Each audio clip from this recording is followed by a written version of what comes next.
एक बार की बात है, एक खेत में आम का पेड़ था। वह एक जादुई पेड़ था। अरे भोलू, वो देख कितना बड़ा आम लगा हुआ है, चल ना उसे तोड़ते हैं। अरे भाई, अगर खेत का मालिक आ गया तो हमारी शामत आ जाएगी। अरे कुछ नहीं होगा, तू घबरा मत, तू पेड़ पर चढ़, मैं यहीं रुककर नजर रखता हूँ। जैसे ही कोई आएगा मैं तुझे बता दूंगा, तू झट से नीचे उतर जाइयो। ठीक है भाई, तुम यहीं रुककर नजर रखो, मैं अभी पेड़ पर चढ़ जाता हूँ। फिर भोलू पेड़ पर चढ़ने लगता है। थोड़ी देर में वह पेड़ पर चढ़ जाता है। अरे भोलू, वो देख तेरे सर के ऊपर एक बहुत बड़ा आम लगा हुआ है, उसे तोड़। वह दोनों आम तोड़ने में लगे हुए होते हैं। तभी उस खेत का मालिक उन्हें आम तोड़ते देख लेता है। कौन हो तुम लोग? तुम्हारी इतनी हिम्मत, मेरे पेड़ से आम तोड़ोगे? वहीं रुको, मैं तुम्हें अभी बताता हूँ। अरे भागो रे, आज तो हमारी शामत आ गई, हम तो रंगे हाथों पकड़े गए। अरे गोपाल, मुझे यहाँ अकेला छोड़कर कहाँ जा रहा है? अरे भाई रुक जा, मुझे पेड़ से तो उतार ले। अरे गोपाल भाई रुक जाओ, नहीं तो ये किसान मेरी हड्डी पसली एक कर देगा। अरे मर गया रे, अब क्या करूँ? ये कमबख्त तो मुझे अकेला छोड़कर ही भाग गया। फिर भोलू बहुत डर जाता है और जल्दीबाजी में पेड़ से नीचे कूद जाता है। अरे मर गया रे, अरे मेरी तो टांग ही टूट गई। अरे गोपाल भाई मेरी मदद करो। तभी वह खेत का मालिक वहाँ पहुँच जाता है और भोलू की खूब पिटाई करता है। अरे मर गया रे, अरे भाई मुझे माफ कर दो, आगे से कभी तुम्हारे पेड़ से आम नहीं तोड़ूंगा। अरे भाई मुझे माफ कर दो, एक आम ही तो तोड़ा था, इतनी सी बात पर मुझे इतना क्यों पीट रहे हो? अरे मर गया रे। तूने जितने भी आम तोड़े हैं अभी के अभी उन्हें मुझे वापस कर दे, नहीं तो तेरी हड्डी पसली एक कर दूंगा।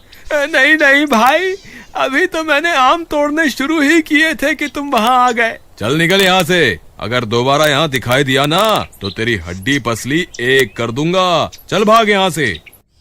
अरे भागो रे, अपनी जान बचाओ, ये खेत का मालिक तो पागल हो गया है। अरे भागो रे। अरे भाई भोलू, तुम ठीक तो हो ना? उसने तुम्हारी ज्यादा पिटाई तो नहीं की ना? तेरा नाश मीटे गोपाल, मुझे धोखे से उस पेड़ पर चढ़ाकर खुद नीचे खड़ा हो गया ताकि गड़बड़ होने पर खुद वहां से भाग सके। तूने ये सही नहीं किया, तू मुझे वहां अकेला मरने के लिए क्यों छोड़कर आ गया? अरे भाई मुझे माफ कर दो, मुझे क्या पता था कि एक आम तोड़ने की इतनी बुरी सजा मिलेगी। अरे भाई गोपाल, उस किसान ने तो मुझे मार मार कर मेरी हड्डी पसली एक कर दी। अरे बहुत दर्द हो रहा है। भोलू भाई, क्या तुम्हारे हाथ कोई आम लगा क्या? हाँ भाई, मैं एक ही आम तोड़ पाया, लेकिन तुम्हें अभी भी आम की पड़ी है। मुझे इतनी मार पड़ गई, उसका क्या? भोलू भाई तुम घबराओ मत, चलो थोड़ी देर मेरे घर पर आराम करो, तुम जल्दी ही ठीक हो जाओगे। फिर वह दोनों घर चले जाते हैं। भोलू उस आम को रख देता है और आराम करने लगता है। तभी रात होने पर अचानक से वह आम चमकने लगता है। उस आम की चमक से भोलू की नींद खुल जाती है। अरे ये क्या है? ये इतना क्यों चमक रहा है? अरे ये तो वही आम है जो मैंने आज पेड़ से तोड़ा था, लेकिन ये सोने की तरह इतना चमक क्यों रहा है? अरे गोपाल सुनो, जल्दी उठो, ये देखो ये क्या है? अरे भाई ये क्या है? ये तो सोने की तरह चमक रहा है। भाई ये वही आम है जो आज सुबह हमने खेत से तोड़ा था। मुझे लगता है ये कोई जादुई आम है, मुझे तो ये सोने का लग रहा है। फिर भोलू उस आम को खाकर देखता है, लेकिन वह सोने की तरह एकदम सख्त होता है। यह देखकर वह दोनों की खुशियों का ठिकाना नहीं रहता। उनकी आंखें फटी की फटी रह जाती हैं। अरे भाई गोपाल, ये तो सच में सोने का निकला, हमारी तो लॉटरी निकल गई। तुम सही कहते हो भाई, तभी वो किसान एक आम तोड़ने पर इतना गुस्सा हो रहा था। वो जानता है कि ये मामूली आम नहीं, जादुई आम है। भाई उस किसान ने मुझे बहुत मारा था, मुझे लगता है अब बदला लेने का समय आ गया है। यही सही वक्त है, बाहर अंधेरा भी हो चुका है। हम अभी के अभी उसके पेड़ से सारे आम तोड़ लेते हैं और शहर जाकर सारे आमों को बेच आएंगे। फिर वह दोनों एक थैला लेकर वापस उसी खेत में पहुंच जाते हैं। चलो भाई भोलू, कोई नहीं है, तुम जल्दी से पेड़ पर चढ़ जाओ, मैं यहीं रुककर किसान पर नजर रखता हूँ। फिर भोलू पेड़ पर चढ़ने लगता है। थोड़ी देर में वह पेड़ पर चढ़ जाता है। अरे वाह वाह, ये तो सच में जादुई आम निकले। देखो भाई गोपाल, मेरे आम तोड़ते ही ये सोने में बदल गया। भाई जल्दी से सारे आम तोड़ लो, फिर हम माला माल हो जाएंगे। फिर अधिक लालच के चक्कर में भोलू और ऊपर चढ़ जाता है और सारे आम तोड़ने लगता है। तभी वहां से एक आदमी गुजर रहा होता है। वह उन्हें आम तोड़ते हुए देख लेता है। अरे भाई, ये तुम क्या कर रहे हो? ये तो सोहनलाल का पेड़ है, तुम उसके आम क्यों तोड़ रहे हो? अरे चल भाग यहाँ से, नहीं तो तेरी हड्डी पसली एक कर दूंगा। फिर वह आदमी भागता हुआ जाता है और सोहनलाल को सारी बात बता देता है। खेत में चोरी की बात सुनकर सोहनलाल गुस्से से लाल हो जाता है और अपनी लाठी लेकर खेत की ओर चल देता है। अरे चोरों, रुक जाओ, अभी के अभी वहीं रुक जाओ, नहीं तो तुम्हारी खैर नहीं। अरे मर गए रे। भोलू भाई जल्दी उतरो, किसान हाथ में लठ लेकर इसी ओर आ रहा है। फिर भोलू जल्दी से सारे आम लेकर नीचे उतर जाता है और वह दोनों वहां से भाग जाते हैं। अरे भागो रे, अपनी जान बचाओ। गोपाल भाई, अगर इसने हमें पकड़ लिया तो ये हमको बहुत मारेगा। अरे मर गए रे, अभी तो मेरी सुबह की दर्द भी ठीक नहीं हुई, मैं और मार नहीं खा सकता भाई। भागो रे भागो। फिर वह दोनों भागकर अपने घर आ जाते हैं। अरे बच गए रे, आज तो बाल बाल बच गए। फिर भोलू आम का थैला खोल कर देखता है और वह हैरान रह जाता है। सारे आम सोने में बदल चुके होते हैं। अरे वाह वाह, हम तो माला माल हो गए। वाह, आज तो मजा ही आ गया। वहीं दूसरी तरफ जब वह किसान अपने खेत पर पहुंचता है तो वह हैरान रह जाता है।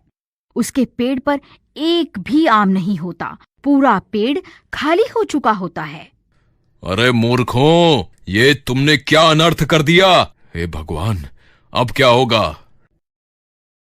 इतना सारा सोना देखकर फूले नहीं समाते। भोलू भाई, जरा ये सोचो, अगर उस पेड़ से आम तोड़ने पर वो सोने में बदल सकता है तो वो पेड़ क्यों नहीं? अगर हम पूरे पेड़ को ही काट दें तो उस पेड़ की टहनियां और लक्कड़ भी सोने में बदल जाएगी। अरे हाँ यार गोपाल, ये बात तो मेरे दिमाग में आई ही नहीं। क्या कहते हो, अभी वापस चले? अरे नहीं नहीं, हमने उस पेड़ के सारे आम तोड़ लिए हैं। वो किसान अभी बहुत चौकन्ना हो गया होगा, अभी वापस जाना खतरे से खाली नहीं होगा। हम 1-2 दिन का इंतजार करते हैं, फिर पेड़ को काटने चलेंगे। जब तक इन आमों के थैलों को अलमारी में छुपा दो। फिर वह उन आमों के थैले को अलमारी में छुपा देते। इसी तरह 2 दिन बीत जाते हैं। फिर रात होने पर, चलो भाई भोलू, 2 दिन बीत गए हैं, यही सही वक्त है उस पेड़ को काटने का। चलो मेरे साथ। अरे भाई, वो देखो, ये कैसे हो सकता है? इस पेड़ पर तो 2 दिनों में ही आम आ गए। भाई, ये जादुई पेड़ है, कुछ भी हो सकता है। एक काम करते हैं, मैं फिर से पेड़ पर चढ़कर सारे आम तोड़ लेता हूँ। अरे बेवकूफ, अगर हमने फिर से आम तोड़ लिए तो किसान इस पेड़ के आसपास पहरा बिठा देगा, फिर हम कभी भी इस पेड़ से आम नहीं तोड़ पाएंगे।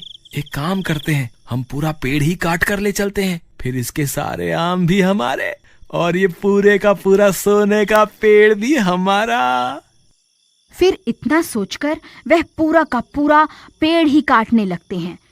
कुछ ही देर में वह पूरा पेड़ काट देते हैं। फिर जैसे ही वह लोग पेड़ को काटते हैं, पूरा का पूरा पेड़ सूख जाता है। उसमें लगे हुए सारे आम भी सड़ जाते हैं। ये सब देखकर वह दोनों हैरान परेशान हो जाते हैं। अरे गोपाल भाई, ये सब क्या हो गया? तुम तो कहते थे कि ये पेड़ कटते ही सोने में बदल जाएगा, लेकिन ये पेड़ तो सूख गया और इसके सारे आम भी सड़ गए। अब क्या करें? अरे कोई बात नहीं, इसे यहीं छोड़ो। ये सूखा हुआ पेड़ हमारे किसी काम का नहीं है।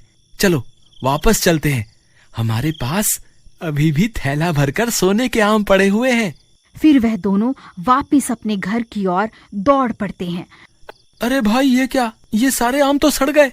अभी थोड़ी देर पहले तक तो ये आम सोने के थे, अचानक इन्हें क्या हो गया? भाई, मुझे लगता है उस जादुई पेड़ के कटने की वजह से ये सारे आम भी सड़ गए हैं। हमारा ज्यादा लालच ही हमें ले डूबा। काश हमने ज्यादा लालच ना किया होता।